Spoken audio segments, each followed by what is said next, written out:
भारतीय राजनीति में झूठ बोलना और झूठे वादे करना ये तो बहुत ही आम बात है, हम सब जानते हैं। कई राजनेता झूठी बातें करते हैं, झूठी अफवाहें फैलाते हैं और झूठे वादे करते हैं जो कभी पूरे नहीं होते। जो आम नागरिक है, जो किसी पार्टी का चमचा नहीं है, वो मेरी इस बात से सहमत होगा। चाहे कोई भी पार्टी हो, लेकिन इनके वादे कभी पूरे नहीं होते और समय पर कोई वादा पूरा हो इसका तो कोई मतलब ही नहीं है। लेकिन भारतीय राजनीति का स्तर इतना गिर चुका है कि अब एक दूसरे के धर्मों के ऊपर और धर्म की किताबों के ऊपर लालछन उड़ाए जा रहे हैं, सिर्फ अपने वोट बैंक को खुश करने के लिए। ऐसी ही एक हरकत कांग्रेस के राहुल गांधी ने करी। राहुल गांधी एक बार संसद में हाथरस में हुए रेप इंसिडेंट के ऊपर बात कर रहे थे और वहां पे उन्होंने ये कह दिया कि हिंदू सनातन धर्म में जो एक स्मृति है, मनुस्मृति, वो बलात्कारियों को प्रोटेक्ट करती है। ऐसा उसने बीजेपी की तरफ इशारा करते हुए कहा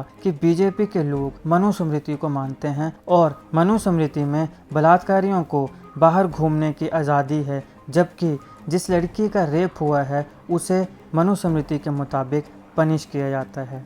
जैसे ही सनातन धर्म की स्मृति मनुस्मृति के ऊपर इस प्रकार की बेहुदा टिप्पणी राहुल गांधी ने करी तो कई हिंदू नाराज हुए, कईयों ने उसका क्रिटिसिज्म किया। इसमें हमारे शंकराचार्य स्वामी अविमुक्तेश्वरानंद सरस्वती जी ने राहुल गांधी को क्रिटिसाइज किया और उसे 3 महीने दिए कि ये सिद्ध करे कि मनुस्मृति में इस प्रकार की वाहियात बातें कहाँ पे लिखी हैं। 3 महीने पूरे होने के बाद भी राहुल गांधी इसे सिद्ध नहीं कर पाया और इसीलिए अभी हाल ही में स्वामी अविमुक्तेश्वरानंद सरस्वती जी ने राहुल गांधी को हिंदू धर्म से बाहर निकाल दिया है। स्वामी अविमुक्तेश्वरानंद जी ने कहा है कि राहुल गांधी को मंदिरों में बैन किया जाना चाहिए, इसे किसी भी मंदिर में आने की अनुमति नहीं देनी चाहिए। इसके साथ साथ कोई भी पंडित इसकी किसी भी प्रकार की पूजा ना करवाए। अब सवाल है कि क्या मनुस्मृति में इस प्रकार की चीज़ें लिखी हैं? जी नहीं, मनुस्मृति में ऐसा कुछ भी नहीं लिखा है। अब मनुस्मृति भारत में एक ऐसी स्मृति या एक ऐसी किताब है जिसको बहुत ज़्यादा क्रिटिसाइज़ किया जाता है, लेकिन दुर्भाग्य ये है कि जितने भी लोग मनुस्मृति को क्रिटिसाइज़ करते हैं उनमें से बहुत ही कम ऐसे लोग हैं जो मनुस्मृति को पढ़ते हैं और संभवतः राहुल गांधी ने भी कभी भी मनुस्मृति को नहीं पढ़ा होगा। इस देश में बहुत से ऐसे लोग भी हैं जो मनुस्मृति के ऊपर लालछन उड़ाते हैं, ये कहते हुए कि मनुस्मृति ने जातिवाद दिया है, जबकि सच बात यह है कि मनुस्मृति में जाति व्यवस्था नहीं बल्कि वर्ण व्यवस्था है जो कर्म मूलक विभाजन है।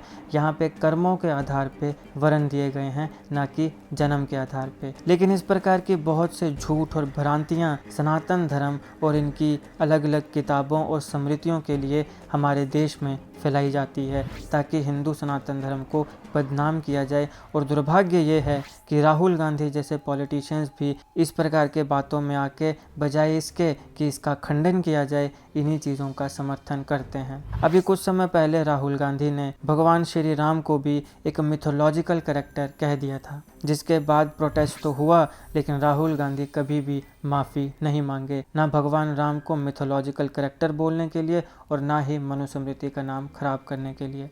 अब यहाँ सवाल ये है कि जब स्वामी अविमुक्तेश्वरानंद सरस्वती जी ने राहुल गांधी को हिंदू धर्म से बाहर निकाल दिया है तो क्या इसका कोई बड़ा असर पड़ेगा? जी नहीं, इसका कोई इतना बड़ा असर नहीं पड़ने वाला है, क्योंकि ये हिंदू सनातन धर्म है। यहाँ पे इस प्रकार की डिक्टेशंस नहीं चलती हैं। इससे पहले भी हमारे जो शंकराचार्य हैं उन्होंने कई ऐसी बातें करी, जैसे कि शिरडी में जो साईं भगवान हैं उनके लिए शंकराचार्य कहते हैं कि वो हिंदू देवता नहीं हैं, उनकी पूजा नहीं होनी चाहिए। फिर भी जो उनको मानते हैं वो उनको मानेंगे ही। इसी प्रकार से जो राहुल गांधी है या राहुल गांधी के समर्थक हैं वो ऑब्वियसली इस प्रकार की किसी भी बात को नहीं मानेंगे। ग्राउंड ज़ीरो में इसका कोई इतना असर होने नहीं वाला है, क्योंकि ये सनातन धर्म है। यहाँ पे डिक्टेशंस नहीं चलती हैं जैसे कि बाकी धर्मों में चलती हैं। लेकिन अब यहाँ पे सवाल ये है कि क्यों राहुल गांधी इस प्रकार से सनातन धर्म के विरोध में ऐसी बातें करता है। बिना पढ़े मनुस्मृति के बारे में वो इतना कुछ कैसे बोल सकता है? और अगर उसने कहा है तो फिर उसको 3 महीने का समय दिया गया, उसने ये बात सिद्ध क्यों नहीं करी? ऐसा क्यों है कि राहुल गांधी इस देश की 80% जो हिंदू पॉपुलेशन है उसकी धार्मिक आस्थाओं के ऊपर चोट पहुंचाता है। आज दिन तक राहुल गांधी ने ऐसी कोई भी बात किसी और धर्म के लिए नहीं कही, जबकि ऐसा कोई धर्म नहीं है जिसमें कोई ना कोई त्रुटि ना हो, मगर बार बार वो सिर्फ हिंदू सनातन धर्म को ही टारगेट करता है, क्योंकि उसे पता है कि हिंदू इसकी कोई कॉग्निसेंस नहीं लेगा, हिंदुओं को इस चीज़ का कोई भी फ़र्क नहीं पड़ता है। मगर अब सवाल ये है कि अगर राहुल गांधी ने हिंदू धर्म के खिलाफ इतनी बड़ी बात करी है और हिंदू धर्म का नाम खराब करने का प्रयास किया है, तो इसके ऊपर कोई भी कानूनी कार्रवाई क्यों नहीं होती है? देखिए, इसका कारण है पार्लियामेंट्री प्रिविलेजेस। ये जो बात राहुल गांधी ने करी है, ये जनता के बीच में आके या मीडिया में आके नहीं करी है, ये इसने पार्लियामेंट में करी है, क्योंकि वो जानता है कि वहाँ पे इसके पास पार्लियामेंट्री प्रिविलेज हैं। देखिए दोस्तों, ज़्यादातर पॉलिटिशियंस इस प्रकार की बातें पार्लियामेंट में बैठ के करते हैं, क्योंकि उन्हें पता है कि वहाँ पे कुछ भी बोला जा सकता है, उनके ऊपर कोई कार्रवाई नहीं होगी। हमारे भारत के संविधान में 4 ऐसे आर्टिकल्स हैं जो केंद्र में एमपी और स्टेट्स में एमएलएस को पार्लियामेंट्री प्रिविलेजेस देते हैं। तो क्या होते हैं पार्लियामेंट्री प्रिविलेजेस? बेसिकली ये कुछ राइट्स, अधिकार और कुछ इम्यूनिटीज़ यानी प्रतिरक्षा होती है। भारतीय संविधान के अनुच्छेद 105 और 122 में केंद्र में जो मेंबर ऑफ पार्लियामेंट हैं उनके पास कुछ प्रिविलेजेस हैं। इसी के साथ आर्टिकल 194 और आर्टिकल 212 में स्टेट में जो एमएलएज हैं उनके पास कुछ पार्लियामेंट्री प्रिविलेजेस हैं। इसमें अलग अलग प्रकार के प्रिविलेज यानी कि विशेषाधिकार आते हैं। इसमें एक प्रिविलेज ये भी है कि अगर मान लीजिए पार्लियामेंट की प्रोसीडिंग के समय कोई भी मेंबर ऑफ पार्लियामेंट या एमएलए ऐसी वैसी कोई बात करता है, उसके खिलाफ किसी भी प्रकार की कार्रवाई कोर्ट में नहीं हो सकती है। ये उसके पास इम्यूनिटी है यानी प्रतिरक्षा है।